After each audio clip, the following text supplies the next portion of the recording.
Hello or welcome back. Now, I said in my last video, I hope I'll be able to show you us combining. Well, here we are. I've been at market today, been doing some filming there, and then got back, I think it's 5 o'clock, and I am straight on the tractor. So I'm extremely excited.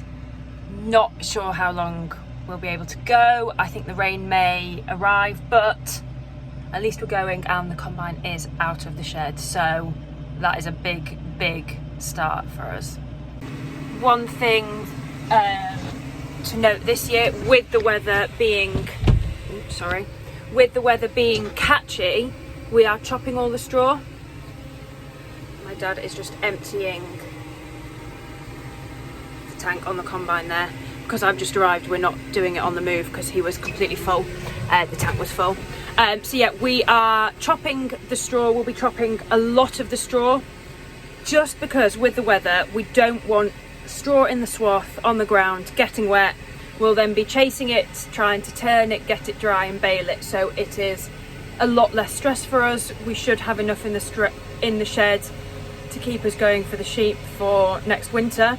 The other thing that chopping the straw does is actually return nutrients back into the ground, which is also a positive as well.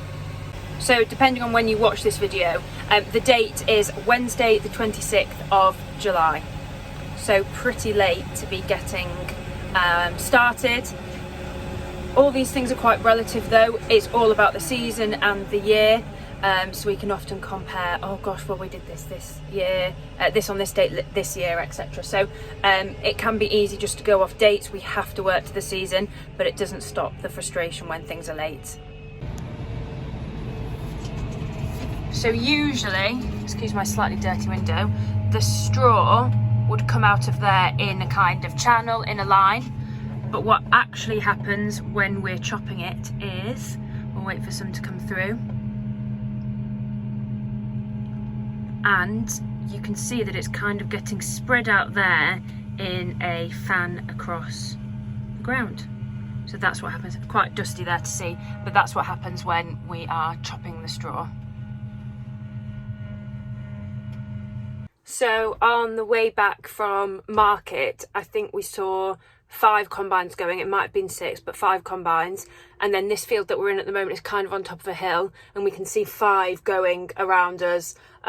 There's obviously the combines, tractors and trailers. A lot of people who have got straw down are being followed by a baler as well, because everybody's just thinking, you can't really see in this video, but it looks like the weather is just about to close in. The forecast is saying 9 o'clock, so about 5 hours, 3 hours, I think it's maybe 6 o'clock, 3 hours from now, but yeah, we'll see. It's been a very rainy night overnight, so we're a bit miserable, but very exciting. We have got some new arrivals. So bought some new sheep. We've got 40 new gimmers. My sister went down to pick them, so I haven't actually seen them in the flesh. Very exciting, similar ones to the sheep that we already have, which we love. John Wright, the haulier, that's who we've got to bring them up. So one of his lads has driven them from Lincolnshire for us. So very exciting to see them come off the trailer and what they look like. I'm assured they look good, so we'll have to see.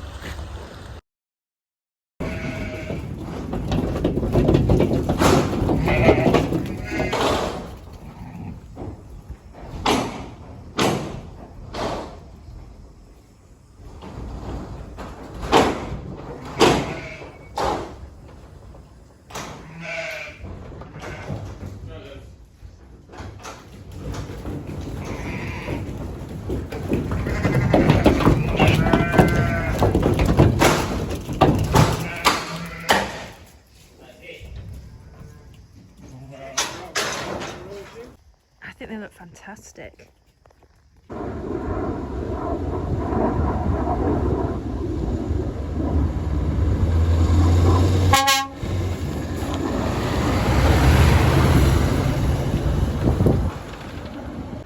Over the weekend I was lucky enough to have the time off to go to a wedding. Not ideal timing, end of July, so I left my parents combining So yeah, not ideal, but some of the weekend they were on with oilseed rape, so it's not the quickest crop. You're not filling trailers as quickly as wheat. And then I got back on Sunday afternoon just to help out.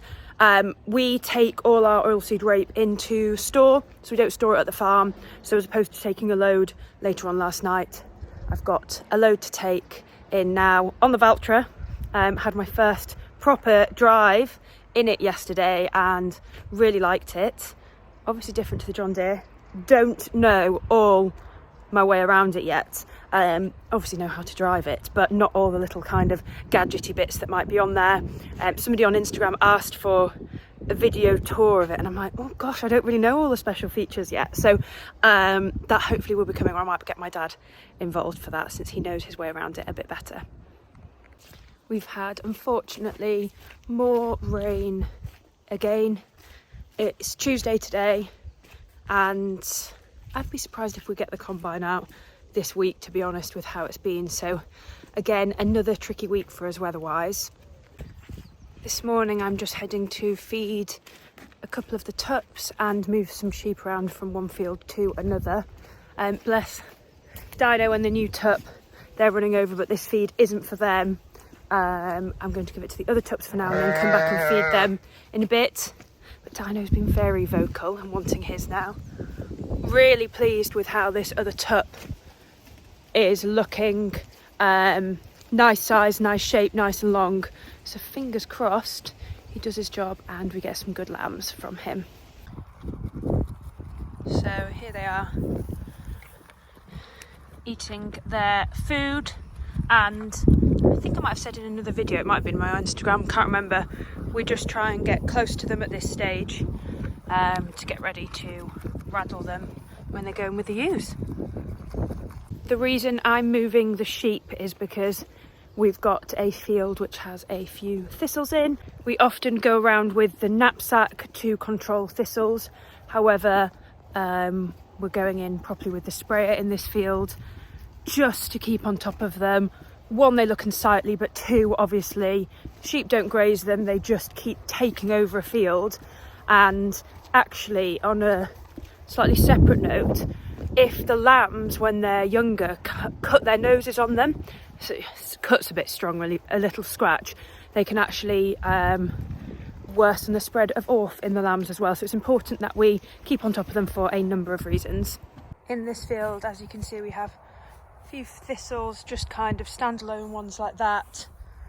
But then you see that, one there, a couple there. So some sheep separate into there with Nala, the rest in here, and that's us done for moving sheep around. I'm currently in one of the grass fields, and we've decided that the trial plots for our open den next year are going to be going in this grass field. A few simple logistic reasons really. It's close to the house and the farmyard, so it's close to where people will be. But what I wanted to talk about is the accuracy with which, well, my dad does the spraying, but the accuracy with which we can apply products to the fields. Now, there's definitely a misconception that we basically just douse the countryside in chemicals, it's not targeted. But hopefully you can see behind me, there's a line there. So this bit has been sprayed off, this bit hasn't, and then there is another bit behind me as well. But it's a measured area and it is so accurate. So yeah, just trying to dispel a bit of a myth about what people maybe think we do when we're applying crop protection products, or in this case, something to kill off this grass where we'll be putting the trial plots. There's Ralph, but in fact, whilst I've just been sitting here, I've just spotted a ladybird. He wasn't here. Oh, there he is. Featuring Ralph's nose. There's a ladybird just there. So, contrary to popular opinion, we are not killing every single insect. And these areas are not complete danger zones. As I said, we have a ladybird in there. and I'm more than happy to be on this area now which has been sprayed off. I'm happy for Ralph to be here, but as you can see, hopefully there is a pretty clear line down there. Now this has only been sprayed off a few days, so obviously this has got more killing off to do. But hopefully, yeah, a very clear example of targeted application. And this is obviously what we're wanting to be doing in all our fields, not putting products where they're not needed. That's also it for this episode. Thank you as always for watching, and if you enjoyed the video, please do like and subscribe to my channel.